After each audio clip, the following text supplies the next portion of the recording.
Hello friends, मैं हूं मुजरिस सिंह और आपका स्वागत करता हूं आपके अपने चैनल मंत्रा गुरु पर।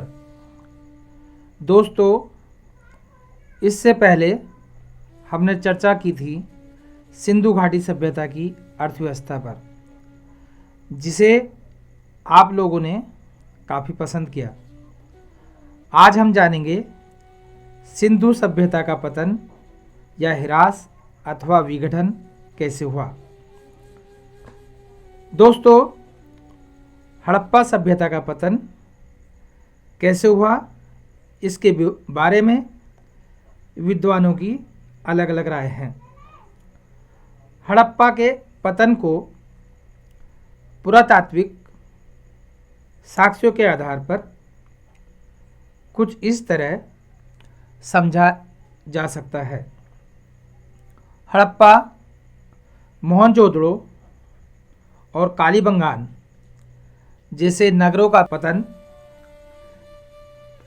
किर्मिक ह्रास का परिणाम था। मोहनजोदड़ो के वास्तुकला के अध्ययन से ज्ञात होता है कि विशाल स्नानागार और अन्न भंडार का उपयोग समाप्त हो गया था।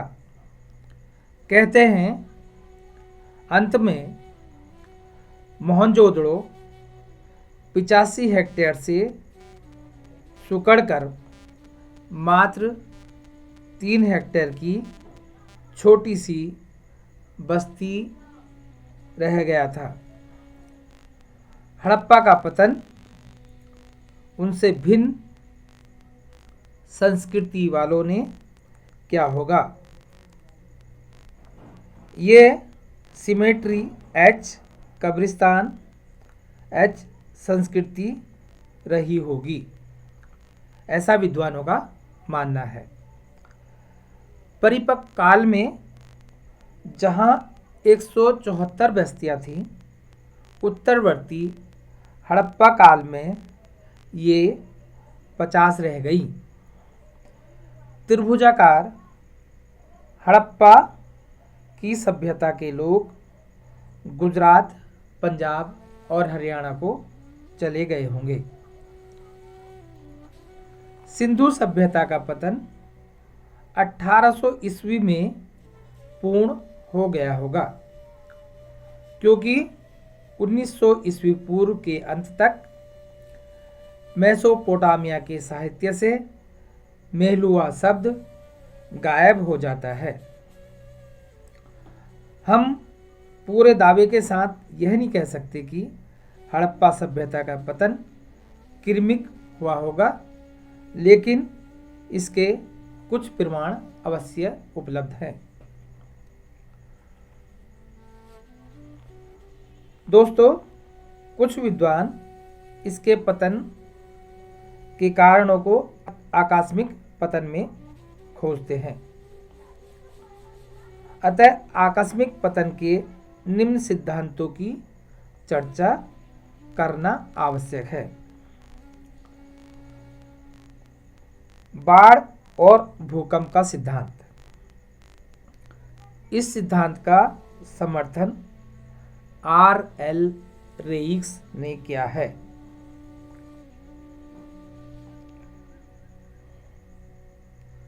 घरों में बाढ़ का पानी व गाद इकट्ठा होने से हड़प्पावासी अन्यत्र चले गए होंगे। भूकंप आने से नदियों ने रास्ता बदल लिया होगा। नदियां समुद्र से दूर हो गई होंगी। इस कारण से भी इस सभ्यता का पतन हुआ होगा। इस सिद्धांत से नदियों के किनारे बसे नगर नष्ट हुए होंगे। पूरी सभ्यता के पतन के कारणों में इसको नहीं देखा जा सकता। सभ्यता सिंधु नदी के मार्ग परिवर्तन के कारण नष्ट हुई होगी। लेम्ब्रिक ने यह स्पष्ट कहा है कि मोहनजोदड़ो का पतन सिंधु नदी के मार्ग परिवर्तन के कारण हुआ होगा, लेकिन इसके प्रमाण नहीं है कि मोहनजोदड़ो के लोग कहीं और चले गए होंगे। इसलिए इस सिद्धांत से भी पूरी सभ्यता के पतन को नहीं देखा जा सकता। शुष्कता बढ़ने और घग्गर नदी के सूख जाने के कारण सभ्यता नष्ट हुई होगी। डीपी अग्रवाल कहते हैं कि सभ्यता का पतन बढ़ती हुई शुष्कता और घग्गर नदी के सूख जाने के कारण हुआ होगा, जिसके कारण खेती खत्म हो गई होगी और लोगों की जीविका पर संकट आ गया होगा। इसके कारण सिंधु सभ्यता नष्ट हुई होगी, लेकिन इसकी भी अपनी सीमाएं हैं, क्योंकि बाद तक भी जो है इसकी भूमि की उर्वरता बनी रही है। शुष्कता की परिस्थितियों का अध्ययन अपर्याप्त है तथा घग्गर के सूख जाने का काल भी निर्धारित नहीं किया जा सका है। बर्बर आक्रमण के कारण सभ्यता नष्ट हुई होगी। व्हीलर का मत है कि सिंधु सभ्यता को आर्यों ने नष्ट किया है। मोहनजोदड़ो से जनसंहार के साक्ष्य मिले हैं। ऋग्वेद में सिंधवासियों के निवास को दस्युओं या दासों का निवास कहा गया है और इंद्र को पुरंदर, जिसका अर्थ है किलों को नष्ट करने वाला, क्योंकि दासों और दस्युओं को जो निवास है उनको किला कहते थे और इंद्र को पुरंदर। तो पुरंदर जिसका अर्थ होता है किलों को नष्ट करने वाला। ऋग्वेद में एक शब्द हरि यूपिया जो रावी नदी के तट पर था, जहां दासों और आर्यों के बीच युद्ध लड़ा गया था, का भी उल्लेख मिलता है। लेकिन कहते हैं हड़प्पा सभ्यता 1800 ईस्वी पूर्व में ही नष्ट हो गई थी, जबकि आर्य 1500 ईस्वी पूर्व के बाद ही यहां आए होंगे। इसलिए यह सिद्धांत भी पूरी तरह से सही नहीं ठहराया जा सकता। पारिस्थितिकी असंतुलन। फेयर सर्विस जैसे विद्वानों ने हड़प्पा सभ्यता का ह्रास पारिस्थितिकी समस्याओं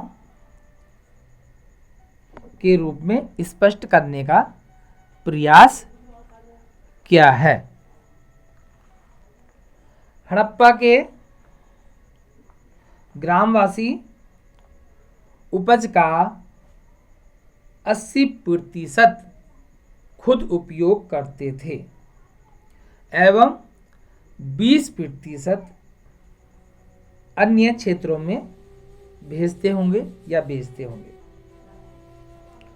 अतः खाद्यान्न उगाने के लिए बड़ी संख्या में ग्रामवासियों की आवश्यकता थी। अर्धशुष्क क्षेत्रों में नाजुक परिस्थितियां बनी होंगी, इससे संतुलन बिगड़ा होगा, क्योंकि यहाँ की आबादी ईंधन आदि के स्रोतों को तेजी से समाप्त कर रही थी।